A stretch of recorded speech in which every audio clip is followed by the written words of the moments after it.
The wind swept across the dry plains, carrying with it the scent of dust and sagebrush. The McCade Ranch sat alone on the horizon, a weathered cluster of buildings bleached by sun and battered by time. Once, years ago, the place had bustled with life.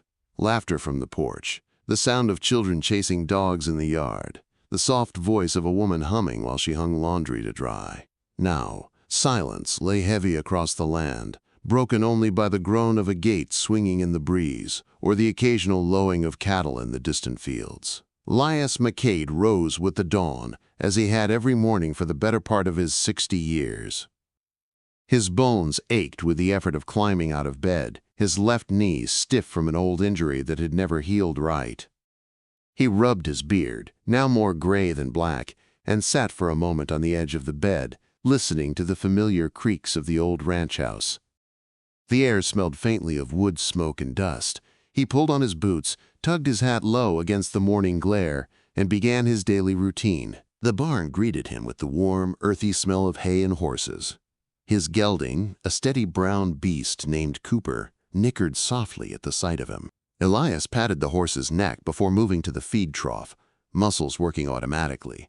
The cattle needed tending, fences needed mending, water troughs needed filling. Alone, always alone, he went about the work.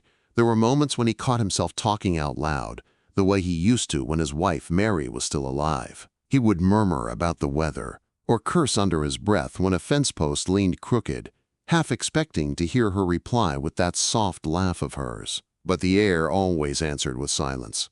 Mary had been gone almost 10 years now, taken too soon by fever, and the house had never felt whole since.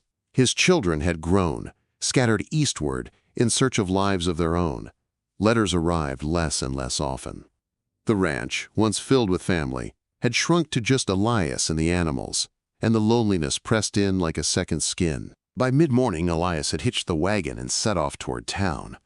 Supplies were running low: flour, coffee, some nails for the corral gate. The road was long, a ribbon of dirt that wound between scrub and open prairie. The sun climbed higher, warming the land until the air shimmered. In the distance, the town of Dry Creek rose out of the dust, a handful of wooden buildings clustered around a main street, with the church steeple and the saloon sign standing tallest. Dry Creek was small, but lively enough. The streets filled with the clatter of hooves and wagon wheels, the calls of merchants, the shouts of children darting between horses.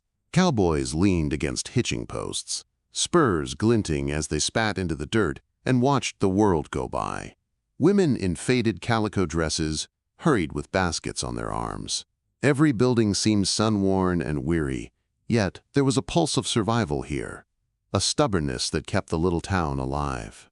As Elias guided his wagon down the street, heads turned, whispers followed him, not loud enough to catch, but he knew their nature well enough. The old rancher, the one who still works his land alone, the one who couldn't keep his wife alive. He ignored them, as he always did, and steered toward the general store. But before he could climb down, a commotion at the edge of town caught his attention. A crowd was gathering near the wooden platform used for auctions. Curious, Elias tied off the reins and walked over. He pushed through the ring of townsfolk until he could see the platform, and what he saw made him stop cold. A young woman stood there, hands bound loosely in front of her, her dress torn and smeared with dirt. Stray strands of dark hair clung to her face, though her chin was lifted high in defiance. The auctioneer's booming voice carried above the crowd. "Here we have a fine piece of labor, folks. Strong arms, quick hands. Who'll start the bidding at $20? The crowd jeered, some laughing, some shaking their heads. A few men shouted insults. The woman's eyes scanned the faces before her. Fear flickering in them, yes, but also something else, something unbroken. Pride, maybe. A refusal to bow. $10 then? The auctioneer pressed, his face growing red. Surely someone sees her worth. No one spoke. A man at the back muttered about not wanting trouble. Another spat in the dirt. The girl shifted her weight, and Elias saw the bruises on her wrists where ropes had been too tight. His chest tightened. He had seen enough cruelty in his time to recognize the kind of suffering that left marks deeper than skin. $5? the auctioneer barked, voice edged with desperation. $5 for a strong back and 2 working hands? Come now, gentlemen, don't be shy. Silence. The crowd chuckled, as though the very idea were a joke. Elias felt heat rise in him, a slow burn in his chest. He hadn't come here for this, hadn't expected to feel anything beyond the usual grind of necessity. Yet something in the girl's eyes held him fast, the mix of fear and pride, the quiet plea beneath it all. Before he knew it, his hand lifted. "I'll pay it." The crowd erupted with laughter. Men slapped their knees. Women shook their heads in disbelief. "Old fool's wasting his money," someone called out. But the auctioneer's gavel slammed down. "Sold to Elias McCade for $5. The girl's head snapped toward him, eyes wide. Confusion rippled across her face. Was this salvation, or just another prison? She searched his weathered features, his gray beard, the deep lines etched by sun and sorrow. He met her gaze, steady and unflinching, though his heart beat harder than it had in years. The ropes were cut, and she stepped down from the platform slowly, almost warily, like a wild animal unsure whether the hand reaching out was meant to feed or to strike. Elias said nothing, only gestured toward his wagon. She hesitated, then followed, each step heavy with uncertainty. As he led her through the murmuring crowd, he heard the whispers again, sharper this time. "The old man's lost his mind. What's he gonna do with her? $5 too much for that trouble." Elias ignored them. He helped the girl climb into the wagon, then took his seat beside her. The reins creaked in his hands as he flicked them, guiding the horses back toward the open road. For a long while they rode in silence. The prairie stretched wide around them, the sun sinking toward the horizon. Finally, Elias cleared his throat. "You've got a name?" The girl's voice was quiet, rough from disuse, but steady. "Clara." Elias nodded once. "Well, Clara, we'll get you settled." She turned her face toward him, suspicion still in her eyes. Saved or trapped, she didn't yet know. And Elias, though he didn't fully understand why he'd done it, only knew one thing for certain. For the first time in years, the road ahead didn't feel quite so empty. The wagon wheels groaned as they rolled over the rough trail, carrying Elias and Clara away from the town of Dry Creek and toward the vast sweep of empty prairie. The sun hung low in the sky, staining the horizon in colors of gold and crimson. Shadows stretched long across the earth, and the silence between the two travelers deepened with each mile. Clara sat stiffly, her hands folded in her lap, her eyes darting now and again toward the man beside her. Elias kept his gaze on the road ahead, his hat pulled low, the reins loose in his hands. He could feel her mistrust as surely as he felt the wind pressing against his face.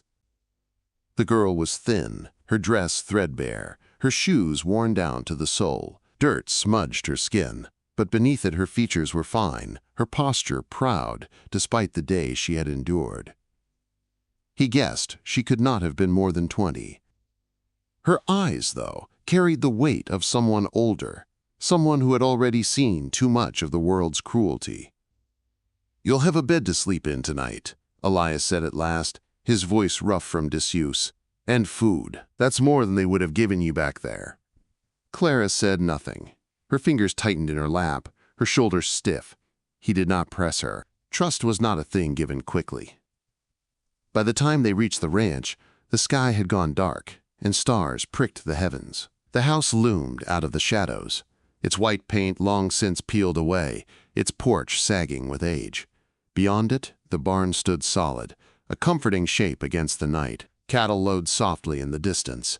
The land was quiet, empty of other voices, other footsteps. Clara looked around with wide eyes, as though the silence itself were something to fear.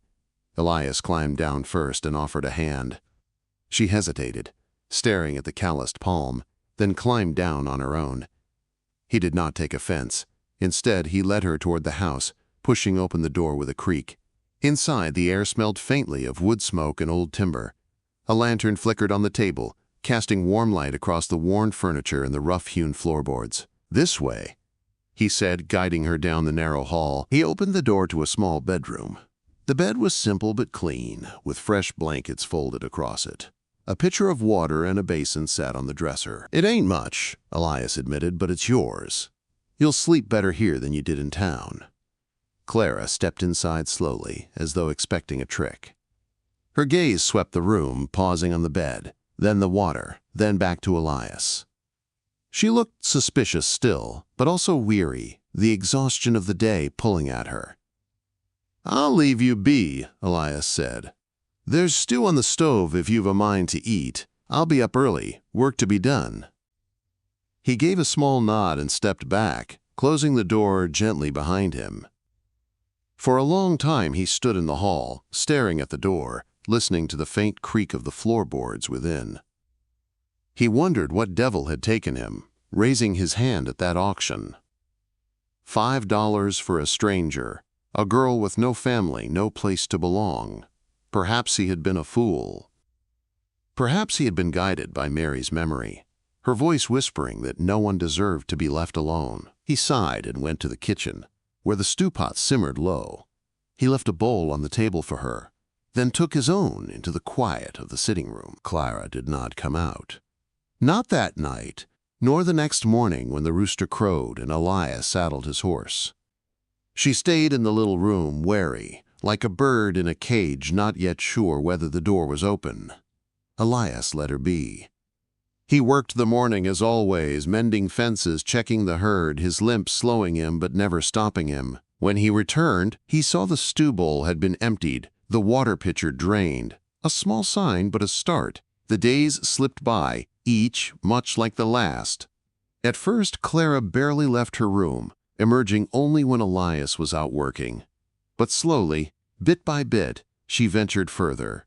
He found her sweeping the porch one afternoon, her hair tied back with a strip of cloth, her face set with determination. She glanced at him quickly as though daring him to scold her, but he only nodded. "Porch needed sweeping," he said, and went on to the barn. Another day she was in the garden, pulling weeds with rough, angry movements. Again he said nothing, only noticed the stubborn tilt of her chin, the way she refused to be idle. In truth, her efforts pleased him more than he could say.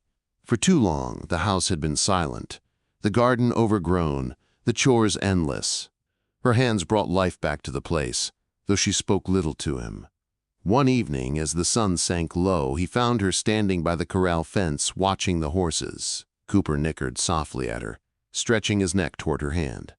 She hesitated, then reached out and brushed his muzzle. The horse blew warm breath against her palm, and for the first time Elias saw something soften in her face, a small smile, fleeting but real. "You've got a way with animals," he said quietly, stepping up beside her. Clara startled and drew back her hand, her guard rising again. She looked at him sharply, then back at the horse. "They don't judge," she said at last, her voice soft. Elias nodded, more to himself than to her. "No, they don't."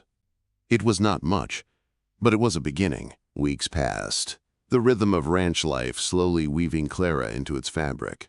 She rose early, sometimes before Elias, and took to feeding the chickens. She patched her dress with bits of cloth he found in a trunk. She began to eat meals at the same table, though she kept her words few. Elias, for his part, did not push her. He was not a man of many words himself, but in the quiet, he noticed small things. The way she hummed softly when she worked, the way she gazed at the horizon as though searching for something far beyond it, the way her eyes softened when she thought no one was looking. Still, fear lingered. Sometimes he caught her flinch when he stepped too close. Sometimes she woke in the night, her voice breaking in muffled cries. He pretended not to hear, though it twisted his gut. He knew scars like hers were not mended overnight. One night, after a long day mending a fence, Elias sat on the porch with his pipe. The stars were bright, the air cool. Clara came out quietly, barefoot, her hair loose around her shoulders. She hesitated in the doorway, then stepped forward and sat at the far end of the porch. Neither spoke for a long while. The crickets filled the silence. Finally, Clara said, "Why did you do it?" Elias turned his head slowly. "Do what?" "Buy me. $5. Why?" He studied the pipe in his hands. Smoke curled upward, vanishing into the night. Seemed wrong, leaving you there. Didn't sit right with me. That's all. Her voice carried a trace of bitterness, but also curiosity. That's all, he said simply. She was quiet a long time, then whispered, I thought maybe you wanted. Her words trailed off, but the meaning was clear enough. Elias looked at her, his eyes steady. I ain't that kind of man, Clara. You'll find that out given time. She met his gaze, searching for deception, then looked away. But something in her shoulders eased, just slightly, as though a weight had shifted. In the weeks that followed, she spoke more, short answers at first, then longer ones, until the silence between them was no longer heavy, but comfortable. One afternoon, while kneading dough in the kitchen, she laughed. A light, sudden sound that startled Elias so much he nearly dropped the pail he was carrying. It was the first time he had heard it, and it struck him deep, like a bell ringing in a long-abandoned church. He found himself smiling without meaning to. That night, as he lay in bed staring at the ceiling, he realized the house did not feel so empty anymore. For the first time in years, there was life within its walls, and he felt something stir inside him that he thought had long since withered. Hope, perhaps, or something even stronger, though he dared not name it. Not yet. And so the fragile beginning of trust took root. As delicate and uncertain as the first green shoot pushing through dry earth after rain. Neither spoke of it, neither dared to name it, but it was there, growing slowly in the quiet of the ranch, in the shared work, in the small, unguarded moments when their eyes met and held just a little longer than before. The summer sun was relentless, baking the earth until heat shimmered above the dirt. Days on the ranch began before dawn, when the air was still cool and the sky painted with the pale glow of morning. Elias had long grown used to that rhythm, but now Clara moved alongside him, her figure a constant presence in the work. At first he had been cautious, wary of burdening her with tasks she might resent, but she seemed determined to prove herself. Perhaps it was pride, perhaps survival, or perhaps a deeper need to belong. Whatever the reason, she rose early, tied her hair back with a strip of cloth, and set her hands to whatever needed doing. She started with the chickens, scattering feed across the yard as the hens flapped and clucked around her feet. Then she learned to carry water from the well, her arms straining at the heavy buckets, sweat shining on her brow. She did it without complaint, though Elias sometimes caught her wincing when the rope handles bit into her palms. One morning as he mended a section of sagging fence, she came to stand beside him. "Show me how," she said simply. He handed her the hammer, watching as she set her jaw and began driving nails into the post. Her first swings were clumsy, the nail bending sideways. She cursed under her breath and tried again. Elias said nothing, only steadied the post. Eventually the nail sank clean, the wood holding firm. She looked at him, her eyes bright with triumph. He gave her a nod. "Not bad," he said. From then on, she followed him into nearly every chore. He showed her how to saddle Cooper, how to guide the horse with a gentle hand rather than a hard pull. He taught her to read the signs of weather in the clouds, to listen for the low moan of cattle before a storm. She learned quickly, her sharp eyes and quicker hands adapting to the rhythm of ranch life. One afternoon, under the blazing sun, Elias decided to teach her to ride. He brought Cooper into the corral, the horse tossing his head and snorting. Clara watched nervously as Elias tightened the cinch and led the horse toward her. "You ever been on a horse before?" he asked. She shook her head. "No, not properly." "Best time to learn," he said. "Climb up." She looked at the saddle, then at him. "What if I fall?" "Then you get back up," he said simply. "Ain't no rider who hasn't kissed the dirt a time or two." She hesitated, then swung her leg awkwardly over the saddle. Cooper shifted beneath her, and she gripped the horn tightly, her knuckles white. Elias steadied the reins. "Easy now. Sit straight. Don't fight him. Guide him." At first she moved stiffly, every muscle tense. Elias walked beside the horse, his hand near the reins, his voice calm. Slowly, Clara relaxed, letting the rhythm of the horse carry her. The fear on her face eased into concentration, then into something else, a spark of joy. She laughed, surprising herself, the sound carrying across the yard. Elias felt something stir in his chest at the sound. He had not realized how long it had been since laughter had filled the ranch. She practiced until sweat plastered her hair to her forehead, and her cheeks glowed red. When she finally dismounted, she was grinning wide. "I did it," she said breathlessly. "You did," Elias agreed. "And you'll do it again tomorrow." It became their routine. Each day, Clara grew steadier in the saddle, more confident in the chores. Elias watched her change, her shoulders straighter, her eyes clearer. She was no longer the girl trembling on the auction block. She was becoming someone new, someone stronger, shaped by the land and her own stubborn will. But strength did not erase scars. One evening, after a long day, Elias found her sitting alone on the porch, her hands clenched in her lap. The sky was deepening into twilight, the crickets beginning their song. He sat beside her, waiting. She did not speak at first, but after a while words slipped out, soft and halting.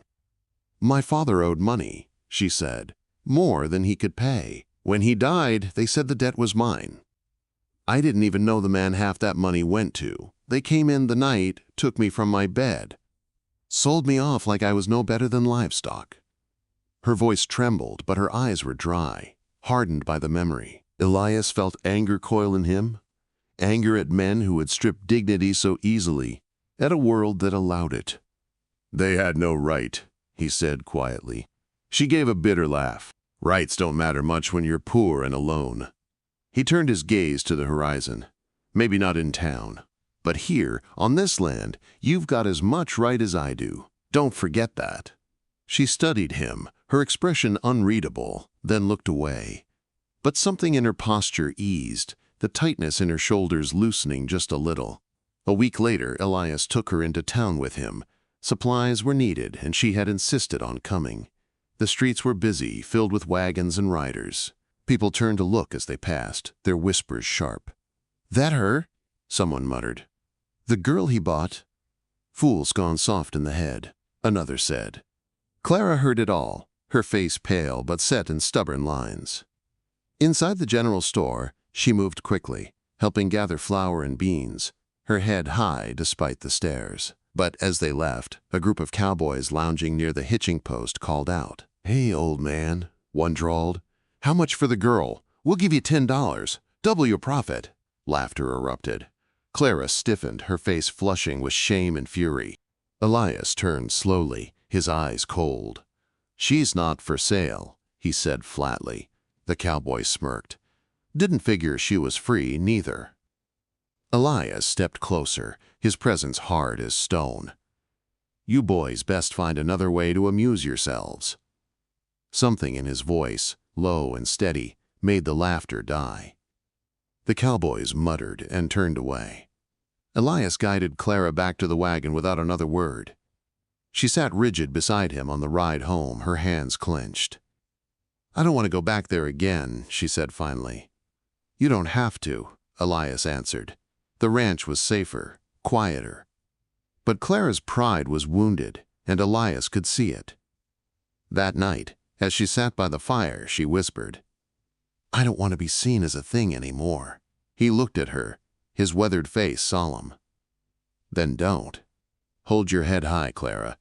You're more than what they say." Her eyes met his, searching for truth, and for a moment, she believed him. The days stretched on. Work filled their hours, but in the evenings they sometimes sat together, speaking in low voices. She told him of the songs her mother used to sing, long-forgotten melodies from another place.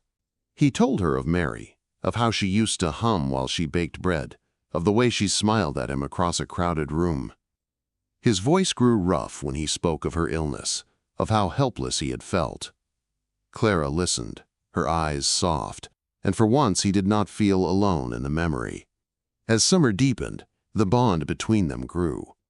It was not spoken, not yet, but it was there in the quiet moments.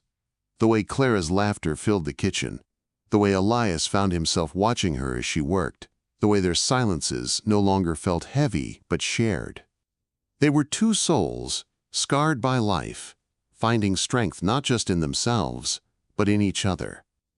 And though neither dared to name it, something fragile and powerful was taking root, forged in hardship, growing in the quiet heart of the ranch. The first cold winds of winter swept down from the north, carrying with them the sharp bite of snow.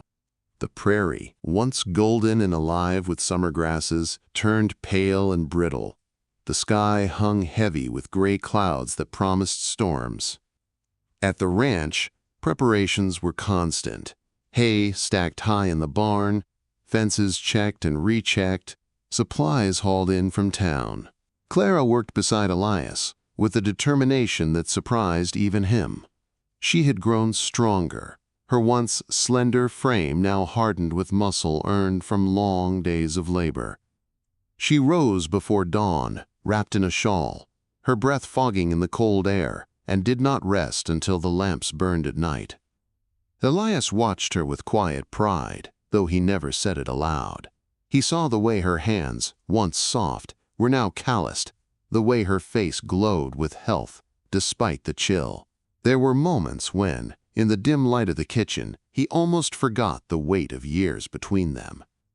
She laughed more now, and the sound carried through the old house like a balm. Still, he reminded himself she was young, and he was old, and the line between gratitude and something deeper was one he hesitated to cross. Clara, for her part, began to see the ranch as more than a place of survival. It was home now, rough though it was. She tended to the chickens with care, sang to the calves in the barn, and even managed to stitch curtains for the kitchen windows from scraps of fabric she found in an old trunk. The ranch no longer felt abandoned. It breathed again, alive with warmth. But winter in the west was cruel. The cold drove hunger, not only in men but in beasts. Cattle rustlers had always been a threat, but now, with supplies scarce, their boldness grew. Rumors reached the ranch through passing riders, herds stolen in the night, barns set aflame, men beaten or worse. Elias listened grimly, sharpening his old rifle by the fire. "They won't come here," Clara said one evening as she patched a quilt at the table. "They've got no reason." "They've got every reason," Elias replied. His voice was steady, but his eyes were hard. "Hungry men don't need much excuse. A few head of cattle, a warm fire, they'd take it all if they could." Clara's hands stilled on the quilt. She met his gaze, saw the weight of years of experience there, and felt a chill deeper than the winter air. The days grew shorter. Snow fell, blanketing the land in silence. The ranch seemed cut off from the world, a small island of light in the vast, cold dark. Elias's limp worsened in the cold, each step a struggle, though he never complained. Clara noticed, though. She began taking on the heavier chores, fetching water, splitting kindling, her face set with determination. One night, as the wind howled around the eaves, Clara woke to the sound of voices outside. She sat up, heart pounding, straining to hear. Hoofbeats, laughter, low and cruel. Then, the crack of wood splintering. Her breath caught. She threw on her shawl and ran to Elias's room. "Elias," she hissed, shaking his shoulder, "there's someone outside." He woke instantly, years of ranch life, sharpening his instincts. He swung his legs over the bed, grabbed his rifle, and moved to the window. In the pale moonlight, he saw shadows moving near the barn, torches flaring. His jaw tightened. "Rustlers," he muttered. Before she could speak, a shout rang out, followed by the roar of fire as a torch was thrown onto the haystack. Flames leapt high, sparks scattering into the night. The cattle bawled in panic, hooves thundering against the corral. Elias cursed and limped toward the door. Clara grabbed his arm. "You can't." "I have to," he snapped, though not unkindly. "Stay inside." But she followed anyway. The night exploded with chaos, the crack of gunfire, the smell of smoke, the terrified cries of animals. Elias fired once, and a man shouted in pain, falling into the snow. Another rushed him from the side, striking with a club. Elias stumbled, his knee giving way, and the blow caught him across the shoulder. He fell hard, his rifle skittering away. Clara screamed his name. Without thinking, she grabbed the fallen rifle, lifting it with shaking hands. A rustler charged at her, grinning beneath his ragged beard. She steadied the barrel the way Elias had shown her weeks ago, pulled the trigger, and the shot rang out. The man fell into the snow, cursing. Her whole body trembled, but she did not falter. She fired again, the recoil jolting her shoulder. The rustlers hesitated now, realizing this was no easy prey. "Get the cattle!" one shouted. "Leave the rest!" But Clara was already moving. She dragged Elias toward the porch, half carrying him, her heart pounding so hard she thought it might burst. His face was pale, his jaw clenched in pain. "Don't let them take it," he rasped. She looked at him, fear and fury burning together inside her. "I won't." She stood on the porch, rifle in hand, the firelight painting her face with wild shadows. Her voice rang out, steady and fierce. "This is our land. You want it. You'll bleed for it." The rustlers, startled by the defiance of a girl they had thought weak, wavered. Then more shots cracked from the barn. Ranch hands Elias had hired weeks earlier.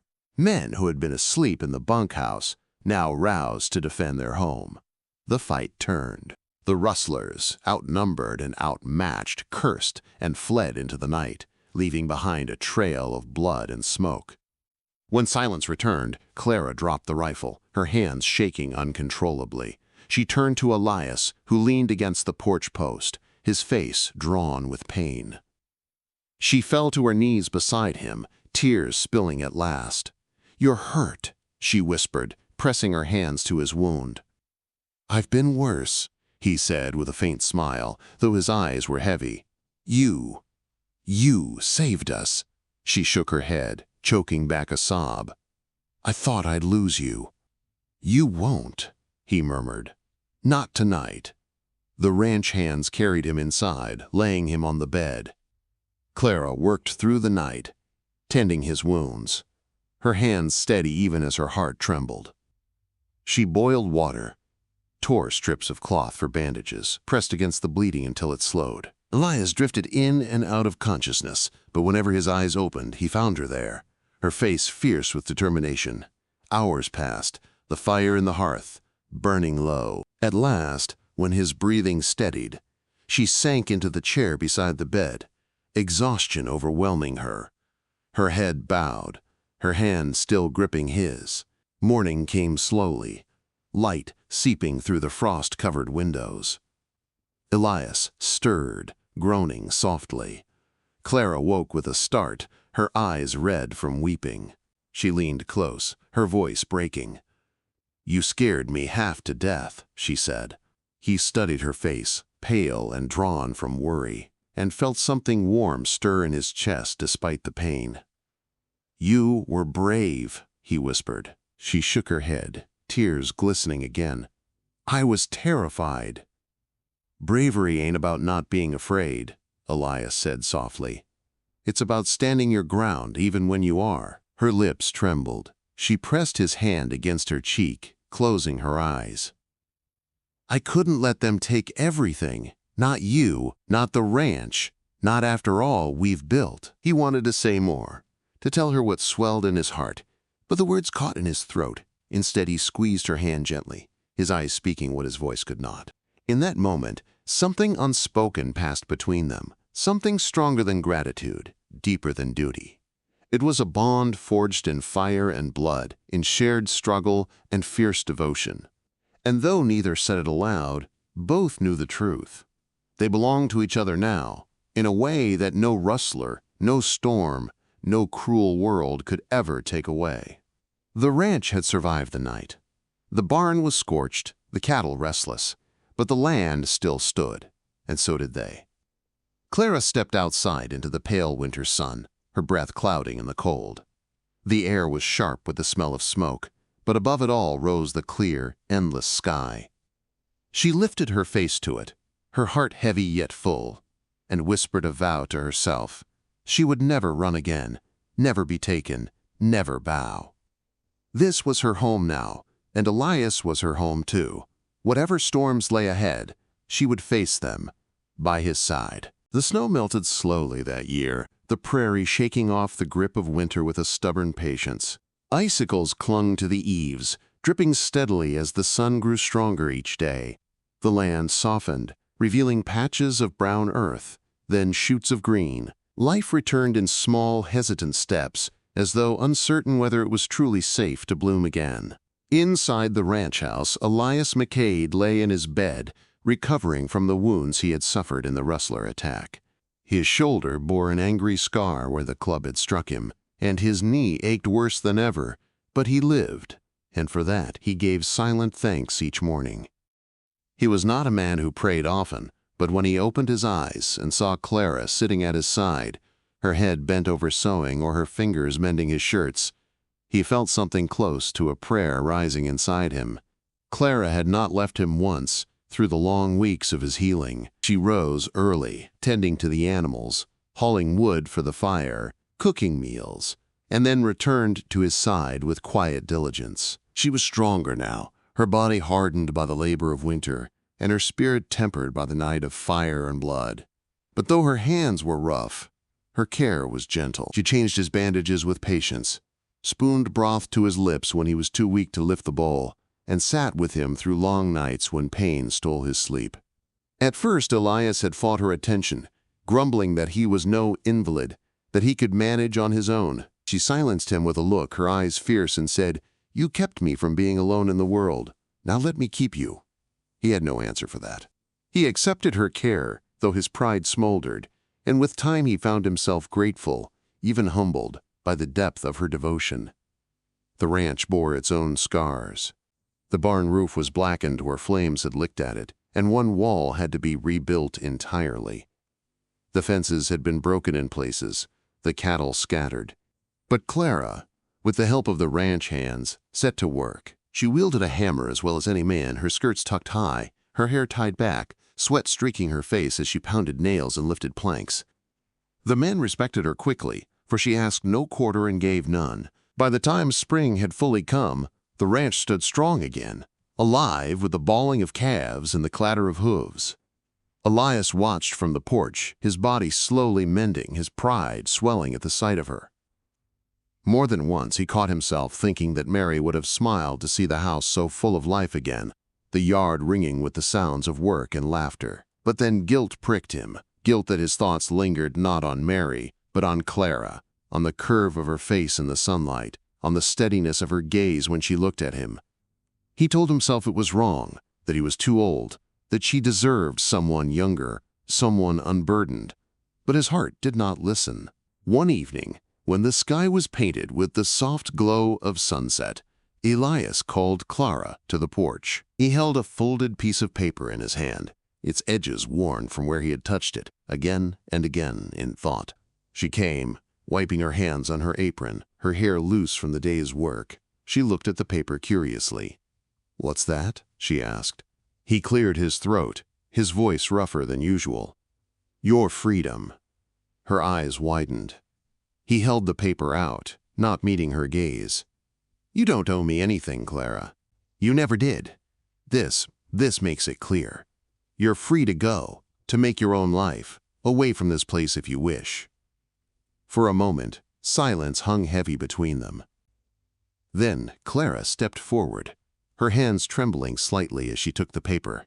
She unfolded it, reading the words carefully, her lips moving silently. When she finished, she looked up at him, her eyes shining with something he could not quite name. "You've carried this with you?" she asked softly. He nodded. "I thought it was only right. You deserve to choose. You've been strong enough to stay when you didn't have to. But you've also got the right to leave, to start fresh." Her fingers tightened on the paper. "And what if my choice is here?" He looked at her then, really looked, and saw the fierce light in her eyes, the same light that had shone when she had stood with the rifle on the porch, defying the rustlers. He swallowed hard. "Clara, you don't have to." "I know I don't," she interrupted, her voice breaking slightly. She took a step closer, her free hand rising to press against his chest. "But I want to. This ranch, this life, you're not my captor, Elias. You're my home." The paper slipped from her fingers, fluttering to the porch boards, forgotten. Elias's breath caught, his heart pounding with a force he had thought long lost. He reached for her hand, his rough fingers trembling as they closed around hers. "Clara," he whispered, her name like a prayer. She smiled, tears glistening at the corners of her eyes. "I'm not afraid anymore." Something inside him broke then, the walls he had built around his heart crumbling in an instant. He pulled her close, his arms wrapping around her as though he feared she might vanish. She pressed her face against his chest, her shoulders shaking with quiet sobs, and he held her until the sky turned dark and the stars came out. From that night on, something shifted between them. They no longer circled each other with caution, no longer kept their feelings hidden. They spoke more freely, laughed more often. Clara teased him about his gruffness, and he found himself grinning like a younger man. He taught her songs Mary had once sung, and she sang them while kneading bread, her voice filling the kitchen with warmth. The house, once so silent, now echoed with life. The townsfolk still whispered, of course. When Elias rode into Dry Creek with Clara at his side, heads turned, tongues wagged. Some called it scandalous, others foolish, but Elias no longer cared. He had endured loneliness too long to let the judgment of others steal his second chance at happiness. Clara walked beside him with her head high, her eyes daring anyone to question her place. In time, even the whispers quieted, replaced by nods of respect. For all their talk, folks could not deny what they saw. The ranch thriving, Elias stronger, Clara radiant.